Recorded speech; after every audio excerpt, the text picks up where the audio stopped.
Cuando digo, por otra parte, que estamos viviendo un gran momento de expansión monetaria, sé lo que estoy diciendo. Fíjense que nosotros, en lugar de pagar el dólar 30, 40, 50, 70, 80 o 90 mangos, lo estamos pagando a 135. Y si nos mojan la oreja, la vamos a pagar a 200 porque somos tipos ricos. Y todos compramos y todos juntamos, y el día que tengamos muchos dólares podremos pegar un golpe fantástico. Yo les voy a explicar. Resulta que el dólar es la moneda norteamericana. El día que tengamos todos los dólares del mundo, iremos a Estados Unidos con la guita de ellos y nos van a tener que entregar el país. Yo no me explico cómo los yanquis, que son tan vivos, no se dan cuenta del peligro que están corriendo con nosotros. Yo pienso que todos de golpe nos hemos vuelto financistas por una razón muy especial, justamente por ella. Fíjese que antes, cuando un tipo tenía unos ahorritos, ponía un tallercito, abría una fabriquita, compraba un campito para criar gallinas o plantar tomates, esas cosas que hace la gente en los países pobres. En cambio, acá es distinto. Usted fíjese, usted va por la calle San Martín, donde están las casas de cambio, está todo el país parado frente a las pizarras. Hay obreros, albañiles, peones, sastres, músicos, artistas, de todo. Hay tipos que antes trabajaban como locos, ahora de repente se han vuelto economistas y cada uno está parado ahí con un paquetito de dinero, y en cuanto se mueve la cotización de una pizarra, entran todos en patota. Y uno dice, ¿qué pasa? ¿Ya tenemos corte? Entran todos en patota. Y uno dice, deme $3. Y el otro dice, deme $4. Y el otro dice, deme $8. Y salen corriendo y van a otra casa de cambio. Y antes de que muevan la pizarra, se meten y los venden.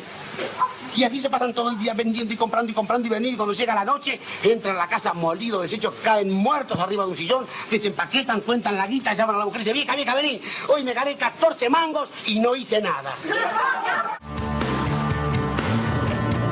Este programa del genial Tato Bores tiene exactamente 57 años, fue emitido el 30 de agosto de 1962 y parece que lo hubiéramos escuchado ayer a la noche. Silvia es realmente tiene una actualidad, lo que habla de que la historia del dólar que estamos viviendo estos días es muy larga en la Argentina. Es larga y tenemos que saber por qué, ¿no? ¿Por qué se califica este país como un país bimonetario y por qué siempre son tan ocurrentes las crisis que se llaman crisis de balanza de pago? Porque no tenemos los suficientes dólares, nos endeudamos y después no generamos los dólares para pagar. Y efectivamente es casi desde el comienzo en la historia argentina, en el siglo XIX, Argentina siempre tuvo dificultades para tener una moneda nacional estable. En el siglo XIX, en vez del dólar, era el oro. Todos corrían preguntaban a cuánto está la onza de oro, el oro, se hablaba del peso oro. Jugaba la misma función que el dólar hoy. En un momento hubo una convertibilidad, después se salió de la convertibilidad y cuando el patrón oro se terminó en el mundo, empezó a circular el dólar. Y de esta historia del dólar como moneda nacional nos vamos a ocupar esta noche porque hay un libro que viene genial para la ocasión que se llama justamente El dólar.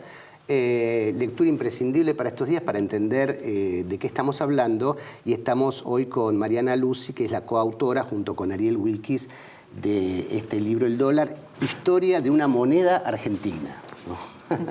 Gracias, Mariana, por venir esta noche y felicitaciones por el libro porque yo lo estuve leyendo, es fascinante y muy explicativo. Vamos a ver las hipótesis que ustedes construyen alrededor de esta historia, son muy reveladoras para entender la realidad. Bueno, muchas gracias a ustedes por la invitación.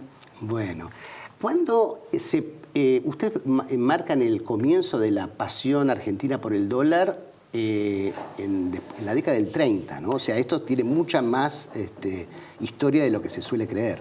Sí, en realidad la década del 30 es algo así como la prehistoria de la pasión argentina por el dólar, ¿no? Nosotros vamos hasta 1930 porque en 1931, en el contexto de la crisis internacional, es el primer control de cambios que se da en la Argentina. Es la primera vez que el Estado decide regular el acceso al mercado de cambios, quién puede comprar divisas y para qué. Y eso genera, por supuesto, un conjunto de discusiones públicas entre funcionarios a nivel parlamentario, pero también en la prensa en general, con participación de distintas voces, de sectores económicos, de políticos, de distintas fuerzas, acerca de la justeza de estas decisiones, de cuál debe ser el valor real de la moneda nacional, cuál no. ¿Quién gobernaba? En ese momento, no, todavía estamos en el gobierno previsional de Uriburu, ¿no? Uriburu. Entonces, después el control de cambio se va a modificar durante el gobierno de Justo, o sea, esta historia va a seguir, no es solamente una historia de 1931, pero entonces de alguna manera es la primera vez que vemos en escena una discusión abierta, no restringida a espacios cerrados de expertos en economía acerca de estas cuestiones. Sin embargo, todavía es una discusión que no es sobre el dólar en particular, es una discusión sobre las divisas y la divisa más importante sigue siendo todavía la libra esterlina en la Argentina. Si bien ya hay una clara competencia a nivel internacional y en el espacio de las Américas sobre todo, sobre cuál es la moneda que domina, ¿no?, para el comercio internacional, pero todavía la libra es muy determinante en la Argentina. Entonces es una discusión sobre todo sobre las divisas, pero que va a abrir un conjunto de temas que después van a volver muchas veces, ¿sí?, acerca de si el mercado de cambios debe estar regulado o no, acerca del desarrollo de lo que en ese momento se llamaba la bolsa negra de cambios y que es el mucho más conocido por nosotros mercado paralelo, efectivamente, pero que también despunta, digamos, ante ese control de cambios. Sin embargo, no es la historia de todavía una moneda popular, ¿sí? Para que eso pase van a tener que pasar 30 años más, ¿no? Es recién a fines de la década del 50, principios de la década del 60, cuando esta pasión empieza a verse más claramente. ¿Y qué ocurre ahí? ¿Por qué se transforma en una pasión tan compartida? Lo que acaba de contar, por ejemplo, Tato Bores. ¿Qué es lo que pasó en ese momento? Claro, el monólogo de Tato es claramente de ese momento inicial, ¿no? La década del 60 es una década que va a estar muy signada por la inestabilidad económica y política. Vamos a tener episodios devaluatorios recurrentes, ¿sí?, muchos a lo largo de toda la década, y ese periodo empieza con una fuerte devaluación en enero de 1959 con el famoso Plan de Estabilización de Frondizi, que es un programa económico de reformas que abarcan muchas dimensiones, muchas muy relevantes aún hoy, ¿no? Es el primer acuerdo, gran acuerdo con el Fondo Monetario Internacional que firma la Argentina en ese momento, y también una devaluación muy fuerte del peso. Entonces, cuando el mercado de cambios reabre después de 13 días, ¿no? Imaginemos hoy lo que sería si el mercado de cambios estuviera cerrado 13 días. Cuando después de 13 días reabre, efectivamente es una suerte de explosión, sobre todo para la época, y la calle San Martín se vuelve una vedette. O sea, la calle San Martín pasa a ser el centro de la primicia de la prensa, ¿no? Y las fotos de la prensa muestran a una calle San Martín desbordada de personas que sin dudas no son todos clientes, no van todos a comprar y a vender. La mayoría de ellos son curiosos que van a ver qué es lo que pasa en estas pizarras que solo se veían en esa época yendo a verlas, ¿no? Una diferencia de lo que pasa hoy, que basta con consultar el teléfono para saber a cuánto está el dólar. Entonces, en ese momento, ese de algún modo es el primer hito, ¿no? Es la primera vez que la City porteña, que esa calle San Martín, se convierte en un escenario que no es relevante solamente para los operadores del mercado, sino para más personas. Y a medida que con las inflexiones de esta inestabilidad económica de la década del 60, ese camino de popularización, ¿sí?, de mayor espectacularización del mercado cambiario se va a ir acentuando. Y esto va a ir creciendo en los 70 y en los 80 y hasta la actualidad, digamos. Sin dudas, sí.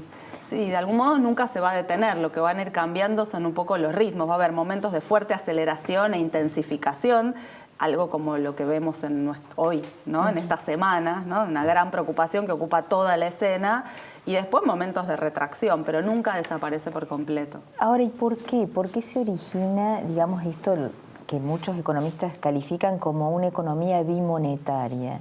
A diferencia de Brasil, que es tan exportador de materias primas como la Argentina, y sin embargo su moneda siempre tuvo una presencia importante.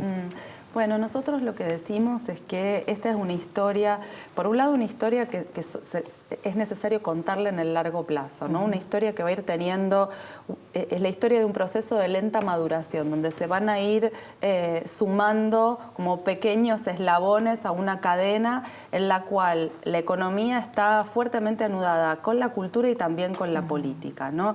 Lo que nosotros señalamos es que, a diferencia de otros contextos, de otros países que comparten muchas características con la Argentina, ¿no? Sus economías, periodos de alta inflación, crisis hiperinflacionarias agudas. En la Argentina el dólar es sin dudas un activo financiero, es un instrumento que sirve para ahorrar, para invertir, para hacer negocios, pero es mucho más que eso. Se fue convirtiendo en una especie de clave de interpretación de la vida económica y política, una suerte de brújula que nos permite orientarnos en contextos en los que todo está demasiado en movimiento, ¿no? Entonces leemos en la cotización del dólar no solamente el futuro de nuestra economía personal, sino aún no teniendo ningún dólar, ni estar pensando en ninguna operación en dólares próxima, leemos en ese dato, en ese número, algo acerca de lo que va a pasar con la situación del país, económica y política, ¿no? Y en particular con la suerte de los gobiernos. Claro, ustedes, te voy a pedir que en el próximo bloque nos amplíes un poco más el concepto. Dicen, hay una explicación economicista, ¿no? La gente compra dólares para defenderse de la inflación, etcétera. Una explicación cultural, ¿no? Están, bueno, desde los años 30, están en el ADN prácticamente en la cultura. Y la otra que es una explicación política, ¿no? Es decir, el dólar, el precio del dólar condensa información, o sea, como decías muy bien vos, aunque no tenga un dólar, me está diciendo cosas, me está dando información de qué es lo que pasa en la política, y de eso te propongo que lo te explayes más en el bloque que viene. Ya volvemos. ¿Cómo no?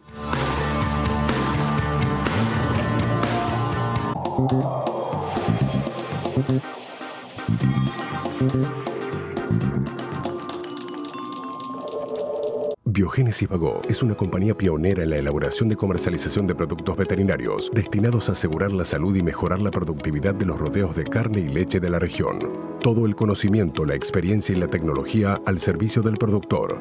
Biogénesis Bagó, la evolución de la salud animal. Somos mineros, desarrollando veladero con tecnologías innovadoras y los más altos estándares de seguridad. Minera Andina del Sol. Para que podamos comprar productos de calidad a buen precio y sin intermediarios, los productores de la provincia están en el mercado en tu barrio. Busca el mercado más cercano a tu casa en gba.gov.ar/mercado en tu barrio. Buenos Aires, provincia. Entre todos, podemos más. Un banco diferente. Banco Hipotecario. Latam y vos. Juntos, más lejos.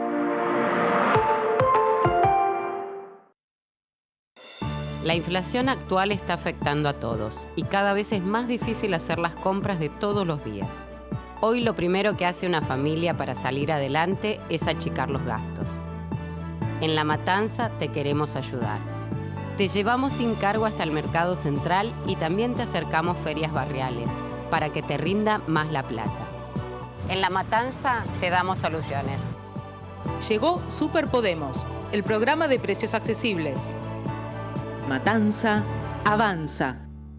Elegí digital y paga menos. Obtené un 20% de descuento en los impuestos inmobiliario, automotor y embarcaciones deportivas. ARBA, Agencia de Recaudación, Buenos Aires, provincia. Tu esfuerzo transforma. En Toyota, el compromiso con el medio ambiente nos inspira para liderar el camino hacia la movilidad sustentable. Conoce más en toyota.com.ar.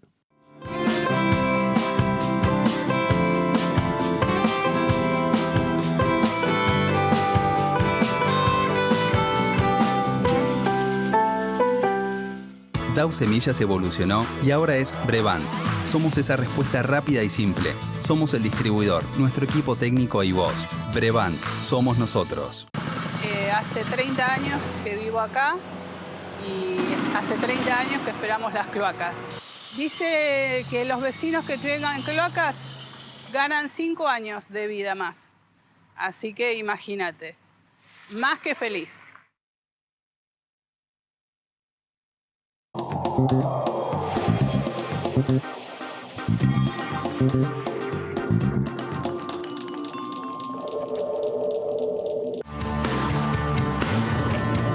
Seguimos en Asuntos Públicos, hoy hablando del dólar, por lo que está pasando con él, pero además porque acaba de aparecer un libro muy interesante que se llama El dólar, historia de una moneda argentina, 1930-2019.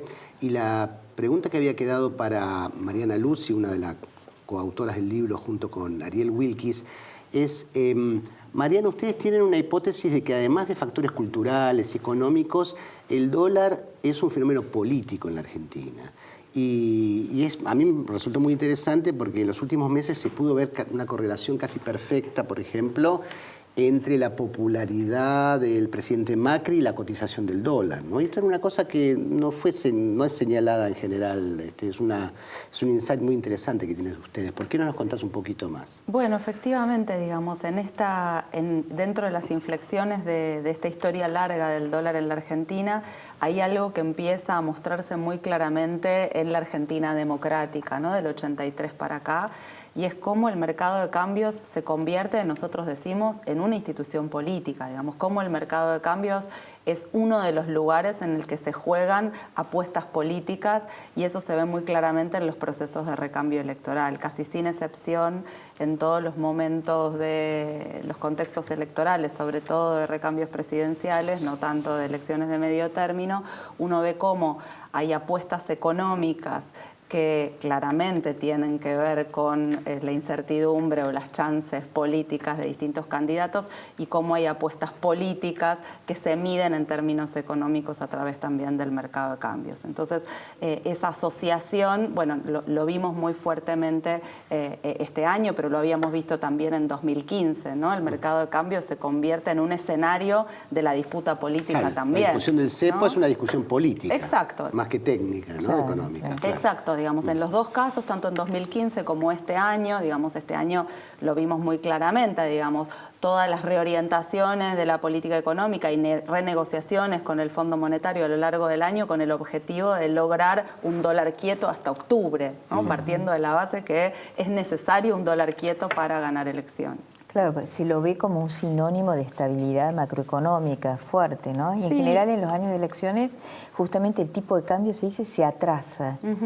Sí, efectivamente, digamos, lo que se mide en esa estabilidad del dólar, en esa tranquilidad del mercado de cambios, es de alguna manera la capacidad del gobierno en funciones para poder controlar la situación económica. Inestabilidad en el flanco cambiario significa es leído como una incapacidad por parte del gobierno para gobernar la economía, ¿no?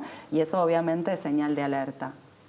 Es una interpretación fascinante, me parece que arroja luz nueva, ¿no? para entender los fenómenos. Ahora, ustedes dejan un interrogante al final del libro. ¿Alguna vez podrá la Argentina contar con una moneda nacional? Digamos, ese es el gobierno que consiga eso. Bueno, va a pasar a la historia, ¿no? Pero, ¿cuáles serían los requisitos, haciendo más allá del libro? ¿Cuáles serían los requisitos para eso? A ver, yo creo que hay algo importante que cuenta el libro, y es la historia de esa relación, de ese anudamiento de elementos que son económicos, pero también políticos y culturales. Ese proceso, digamos, de entrelazamiento entre estas distintas dimensiones fue algo que se fue construyendo a lo largo de mucho tiempo, ¿sí? Esta pasión argentina por el dólar no comenzó de la noche a la mañana. Y entonces, efectivamente, uno podría pensar que así como este proceso se montó, digamos, se puso en marcha, podría haber procesos en un sentido inverso, digamos, no hay nada que lógicamente lo impida.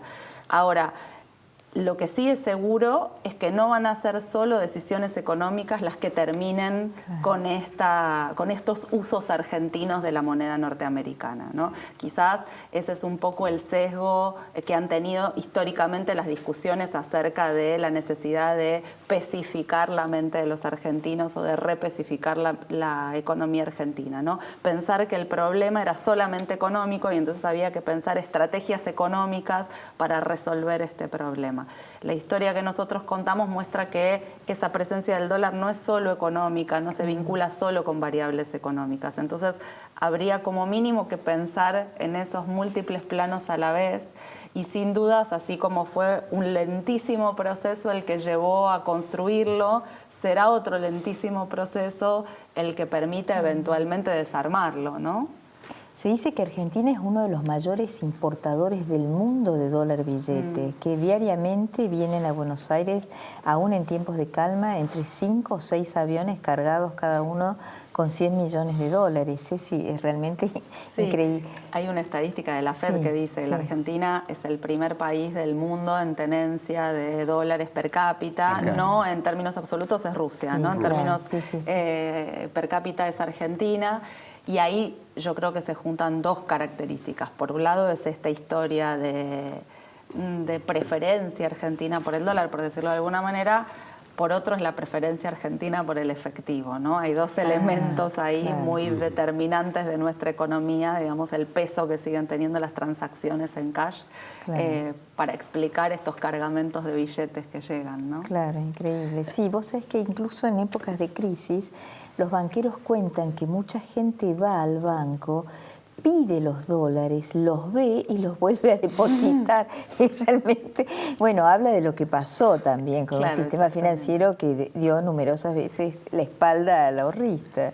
Bueno, claro, con la experiencia histórica, digamos, acumulada y se vuelven incluso generaciones nuevas que vivieron por ahí momentos de más estabilidad, como fue la convertibilidad, vuelven a hacer un aprendizaje en estos días sobre lo que es vivir en una economía inestable, con las cotizaciones del dólar trepando, etcétera. Sí, efectivamente hay escenas muy interesantes con las que nosotros nos encontramos haciendo el libro, como a principios de 2002, en la salida de la convertibilidad, cuando vuelve efectivamente a operar el mercado cambiario al público minorista, porque se termina el 1 a 1, hay notas en los diarios explicando qué es un arbolito. Para cualquier persona, digamos, más grande o más joven, no era necesario que la prensa explique qué es un arbolito, ¿no? Que se pueden cambiar dólares en distintos lugares, que hay personas que ofrecen cambio en la calle. Esta historia es también una historia de muchos aprendizajes, ¿no? Que el dólar se haya vuelto una moneda popular quiere decir que muchas personas en la Argentina aprendieron a entender, a quienes hablan de dólares, aprendieron que cuando tenemos una cotización, 2 cifras, tipo comprador, tipo vendedor, eso quiere decir cuánto cuesta comprar o vender un dólar. Aprendieron dónde se puede comprar, dónde se puede guardar, qué se puede hacer con eso. Y en ese aprendizaje tuvieron un rol muy importante las crisis, sin duda, ¿no? Ustedes en el libro combinan, hay una mirada antropológica ahí, ¿no? Y además de un estudio histórico muy riguroso, fueron los archivos, los diarios, los libros, pero lo combinan con estas entrevistas, hicieron más de 100 entrevistas. ¿Cuál era el objetivo? ¿Qué era lo que buscaban con las entrevistas? Bueno, porque no es usual, digamos, que libros académicos tengan las dos cosas, o es una cosa o es otra. Bueno, tuvo que ver con las reorientaciones de todo camino de investigación, ¿no? En el inicio, nuestro punto de partida como sociólogos que somos tenía que ver con pensar a partir del presente. Entonces, lo primero que queríamos hacer era de algún modo mapear en qué lugares, en qué actividades, en qué transacciones estaba presente el dólar en la vida económica argentina, ¿no? Muchas veces hay ejemplos un poco evidentes, ¿no? Bueno, el mercado inmobiliario funciona en dólares, entonces quien quiere comprar un departamento o una casa tiene que ahorrar dólares, tiene que después llevarlos para hacer la transacción. Sin embargo, el dólar está presente en muchos más escenarios que el del mercado inmobiliario. Entonces, nuestra primera intención era conversar con personas que estuvieran ubicadas en distintos sectores, en distintas actividades económicas y que nos pudieran contar qué rol tenía, digamos, el dólar en esa economía cotidiana, incluso en economías familiares, no solamente profesionales. A medida que fuimos avanzando en esas entrevistas, nos fuimos encontrando con que la dimensión histórica de ese uso, esos usos y representaciones del dólar iba mucho más lejos que la vida de esas personas con las que conversábamos. Aún los más grandes nos hablaban de algo que habían aprendido de alguien que era más grande que ellos, ¿sí? Y entonces eso, junto con nuestra propia revisión de los archivos de las últimas décadas, buscando cuándo se había discutido sobre el dólar, en qué términos, quiénes intervenían, qué habían dicho los distintos gobiernos, los distintos ministros de Economía, los distintos presidentes del Banco Central, fue siendo evidente que era necesario ir mucho más atrás de lo que nos permitía esa estrategia de entrevistar personas vivas para buscar huellas anteriores, ¿no?, de esta presencia cultural del dólar en la Argentina. Y entonces fueron de algún modo etapas diferentes de la investigación. Empezamos por un lado y nos dimos cuenta que era necesario seguir por otro. En Argentina hubo intentos de dolarizar la economía. Y sin embargo no hubo intentos serios de dolarizar la economía, pero sin embargo fracasaron justamente en los momentos de crisis. ¿Por qué crees que se frustraron? A ver, yo creo que siempre existieron sectores que estuvieron a favor de una dolarización completa, es decir, del reemplazo de la moneda nacional por el dólar, como por ejemplo en Ecuador, pero que siempre en definitiva fueron minoritarios. Digamos, cuando uno revisa esas discusiones, esas voces estuvieron casi siempre, digamos, o casi siempre, digamos, del 83 para acá, ¿no? Casi siempre no. Del 83 para acá siempre hubo. Pero nunca fueron quienes dominaron la discusión en términos económicos. De hecho, esa dolarización parcial que significó la convertibilidad con el tipo de cambio fijo y las restricciones para la emisión monetaria por parte del Banco Central fue entendida en su momento como una inmensa audacia del equipo de Cavallo. La mayoría de los economistas estaba sorprendido de que funcionara en ese momento, ¿no? Después eso evolucionó hacia algo que no podía desarmarse, pero en el inicio, ¿sí?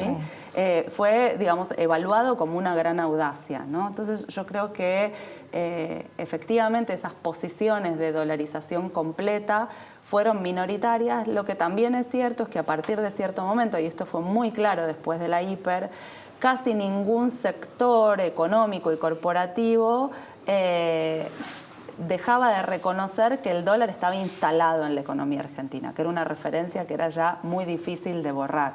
Pasaba a formar parte de una característica con la que había que más convivir que luchar, ¿no? De algún modo la convertibilidad lo que hace, entre otras muchas cosas por supuesto, es eso, es Cavallo y su equipo económico dicen, bueno, si la gente quiere usar los dólares, que los use. Legalicemos algo que está en buena medida en las prácticas económicas de la población. Por supuesto, la convertibilidad no fue solamente eso y sus consecuencias harto conocidas fueron muy ruinosas en muchos aspectos, ¿no?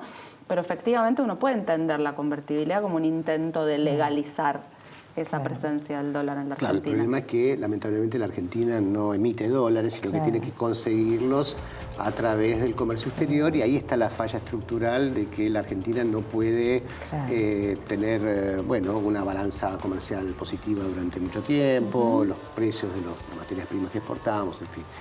Bueno, llegamos al final del programa. El dólar, la historia de la moneda argentina, léanlo porque van a aprender mucho. Y gracias, Mariana, por estar esta noche con nosotros. Gracias a ustedes por la invitación. Y a ustedes, esto fue Asuntos Públicos, hasta el jueves que viene.